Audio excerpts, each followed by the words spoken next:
So today what we are going to see is the program for square, cube and square root of a number. So like we have already discussed, before the start of every program we need to write the test cases. So when you are writing the test cases, you need to see what are the inputs and what are the outputs, where exactly are the inputs coming from and where exactly are we going to give the outputs to. So again, coming back to the scenario of a calculator, we have a keypad where the inputs will come from. If you want to perform addition of two numbers, so it will be like 2 plus 3 equals 5. So 2 and 3 are coming from the keypad, then 5 is going to the display. So in our case, whatever programs we are going to see for the start during the starting portions, we will be assuming like our keypad corresponds to RAM and our display corresponds to RAM. So we need to associate a memory address with those RAM locations. So our inputs we'll be giving from the RAM locations, and our outputs will be saving to the RAM locations. And 2 plus 3 equals 5, that plus corresponds to the program we are going to write, equals corresponds to execution. So this is what this is how we can you can remember. Now let us write the test cases for this program. So for finding the square and cube, our test case will be an 8-bit number. In order to find the square, we need to multiply the number by itself, we will get the square. And for finding the cube, we will multiply again the square with the number, we will get the cube. So these are the test cases which I have written. So initially what you should do is you should write the test cases without mentioning the addresses of the RAM locations. So the numbers could be 4 test cases I have written. I have already told you need to consider the worst case scenarios for every test case. So in this, the worst case scenario corresponds to 1 is 0 0, your output square will be 0 0 and your cube will be 0 0. So that I didn't write here. So 0 0 0 0 0 0 0 0. Okay, so I'll tell everything once again in detail. So the first number is 8, whose square is 64. 64 in hexadecimal is 40h, and its cube you need to calculate 40h into 8, you will get 200. Okay, so all these are in hexadecimal.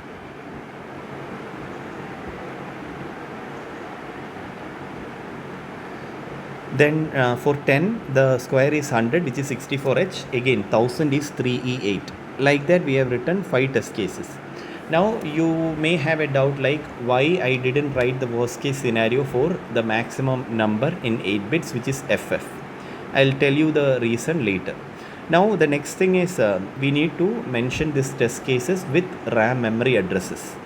So the input is a single 8-bit number, so you need to allocate an 8-bit a RAM location for that. So for the time being, I am giving the location 50h for the inputs. So those are the inputs. Now what are the outputs? For allocating the number of locations for the outputs, I already have told you need to consider the worst case scenario and see what are the maximum number of locations that is required for saving the worst case test cases. That is what we need to see. So in this case, if you look at square for all the 5 test cases, we need only one location because we have given only up to 0f. So it requires only one location. I didn't tell you why we didn't give FF. That I'll tell later, then based on which we will change the number of locations that is allocated for square. For the time being, the maximum number that we are going to give is up to F.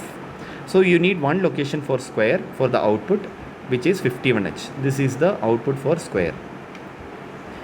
Then so consecutive locations is what we are allocating. For cube, if you see, you have 3 digits up to F, so you need minimum 2 locations because 3 digits means you need at least 2 locations for saving. So that is why we have allocated the locations 52h and 53h for cube. And we are following the convention like lower address corresponds to lower byte of the result. So you will write like 52h will be having 00 and 02 will be 53. That is for the first scenario. Then E8 and 03. So you will read it like from here 3E8. This will be read as AB8. This will be read as D2F and so on and so forth. So this is what the inputs and output test cases One by taking an example, and the second by writing to the RAM locations, by giving the addresses of the RAM locations. Now let us draw the flow chart. So what will be the flow chart? Flow chart will be for square and cube. We take the first number, that number by multiplied by the number, you will get the square, save the result. Then multiply the square by the number, you will get the cube, save the result. That will be the flow chart. So we will take the number, then for finding the square, number by number, save the result. Then cube will be square multiplied by the number, save the result. That is what will happen. I will write the program also for this one. So in this case, you need to always, whenever you are writing the program, you need to see the core instruction, which will be the core instruction of that program. So in this case, it is multiplication. Okay, so our core instruction will be mul AB. This will be your core instruction. So for finding the square, A and B should be having the number. For finding the cube, A or B should be having the result of the square, and the other operand should have the number. That is what we should have. So let us do the program. So write the program. So org00h, you should not write the program, just look at what I am writing, then try by yourself, write the program by yourself, otherwise you won't study. So I am going through the flow chart. The first thing is take the number. Where we should take the number from? 50h. That is what we should do. So I am taking that to A, move A, 50h. Then again taking the same number to B, move B, A, or move B, 50h. Then we perform multiplication, mul AB. So already I have told you, mul AB, when you perform 8 by 8 multiplication, you will get a 16-bit result. In that the lower 8 bits will be in A and the higher 8 bits will be in B. So like we discussed during the test cases, we only will have the number what we are going to give as the input for the time being is up to F. So we will have only one byte result which will come in A and not in B. B will always be equal to 0 when we give the value up to F. So we will have after this the result in A, and B will be having 0 0. So A will be having lower byte of result and B will be having higher byte of result. So we need to save this. So what are the locations we allocated for saving the result? Which is 51h for square. So next is save the result. So let us write that. Move 51h, A. We are not saving B because for the time being, as per our test case, B will be always equal to 0. Next is what? Cube will be equal to square multiplied by number. Where do we have the current square result? That is in A. So now we need to again get back the number in B. So move B, 50h. The reason being, B is already overwritten with 0 0 after performing the multiplication. So although at the start you had the number in B, B will be equal to number. After performing the multiplication, the value of B is replaced by 0 0. That is why we are again taking back the number. So B will be equal to number. Now we again perform multiplication, mul AB. So after performing this multiplication, you will have a 16-bit result. Like in the test cases, if you see 200, 3E8, AB8 and so on and so forth. So those values will be in B and A. So we need to save it. So where we will be saving? As per the test case memory allocations, move 52h, A, lower byte, move 53h, B, and end. So this is the program for square. Now the reason why we stopped with F is the inputs. Why we stopped with F, only up to F.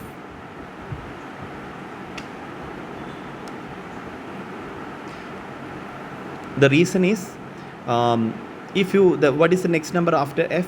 Which is 10. Okay. What is 10 means 16. This is 10h. Okay. 10h. 10h is in decimal, it is 16. So what is the result in square? 256. What is the value in hexadecimal? It is equal to 100. So when you perform mul AB, what will happen? You have 10h in A, 10h in B, both 10h. the result you will have 0 0 in A and B will be having 0 1. Next, what we need to do, we need to multiply 100 with 10, right? But the only multiplication as per the instructions we have is mul AB, and A and B could save only 8 bits. So we cannot take this a number higher than 8 bits in an operand like A and B and perform the cube. Okay, so if you take another number, say 20 in decimal, which is in hexadecimal, this is in 20D, which is in 14H. So 20 is answer, square is 400, okay, which is in decimal. So the maximum decimal value which you can accommodate using 8 bits is 255. So this 400 will come in two registers A and B. Again, you need to multiply this 400 with 20, which is not possible with mul AB instruction, but you can do that based on the logic that we will see later. So this is all about square and cube. So for the time being, you give the test cases the inputs up to F, and then after that you perform the multiplication, save the result as per the test cases. Okay. Now let us come back to the next part of the program, which is square root.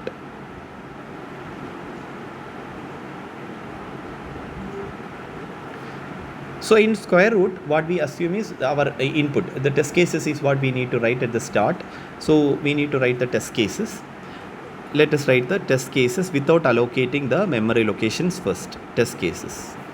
So the first one is, we assume like the test cases, whatever we are going to give is a perfect square. Okay. So what are the worst case scenarios we can give? 8 bits is our number. So the worst case scenario is one is 0 0, and another one is maximum 8 bit number, which is a perfect square, is 225, which is equal to 15, whose square root is 15. So for the time being, I am not writing 0 0, that I need you to think how to implement that logic, but I am going to give a perfect square which is between 1 and 225. That is what we are going to give.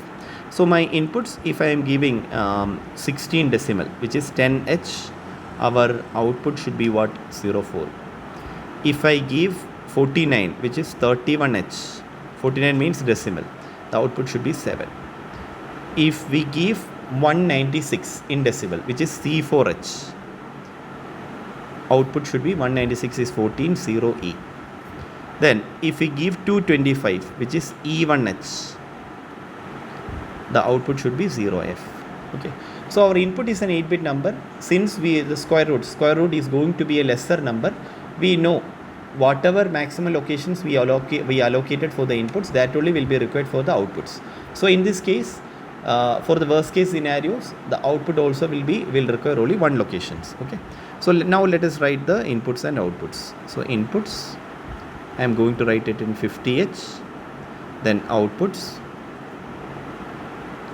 we are going to write it in 51H. So let's write the test case scenarios.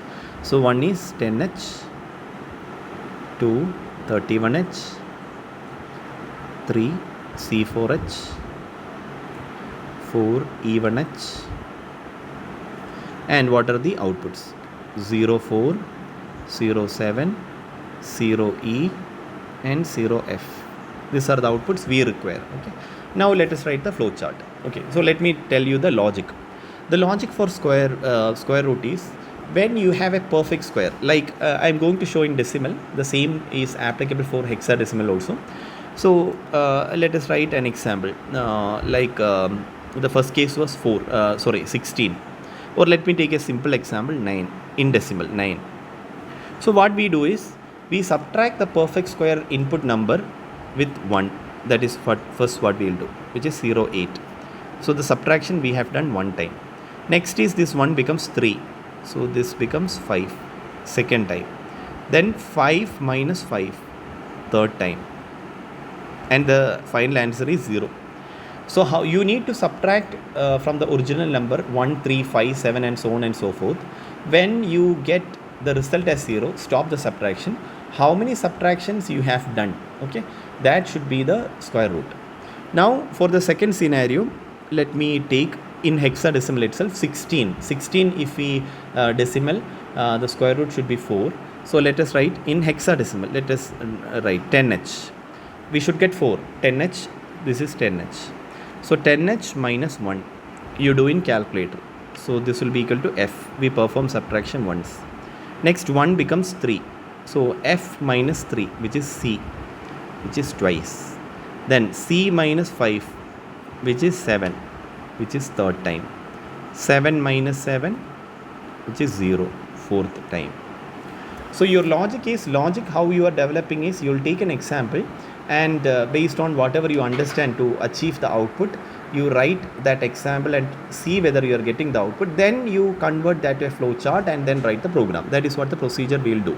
So in this case, what we need to do, we take the number, then you subtract it with 1. So we will have a subtractant that will be equal to 1. Then after that, we will every time when we perform the subtraction, we will increment a counter to identify how many subtractions we have performed. Then we will increase that number by 2, which is 3. 1 becomes 3. Again we perform the subtraction and repeat this till we get the result as 0. So our stopping condition in this case is going to be when the result becomes, after performing subtraction, when the result becomes 0. So let us draw the flow chart. So the flow chart will be start. So when we do something like this, 9 minus 1, this is called minuend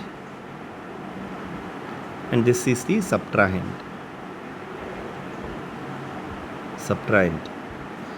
So we start, so take the number,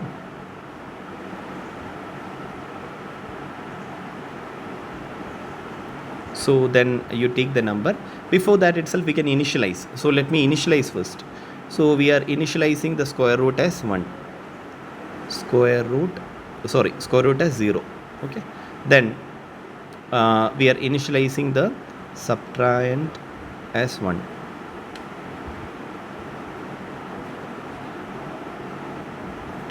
Then we take the number,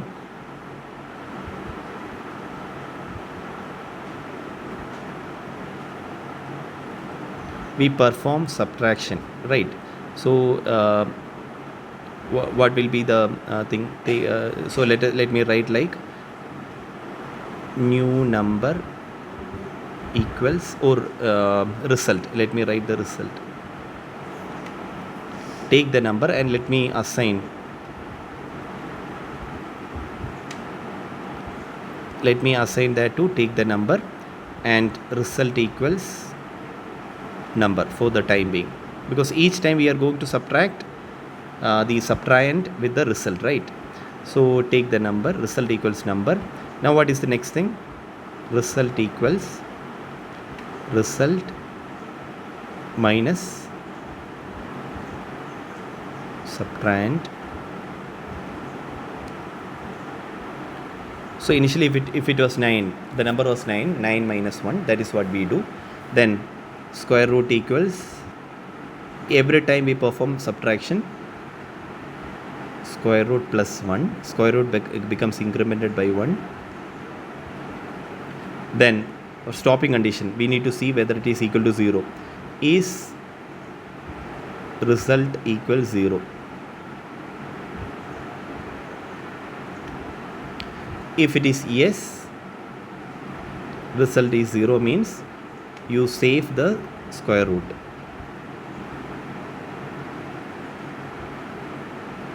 And end.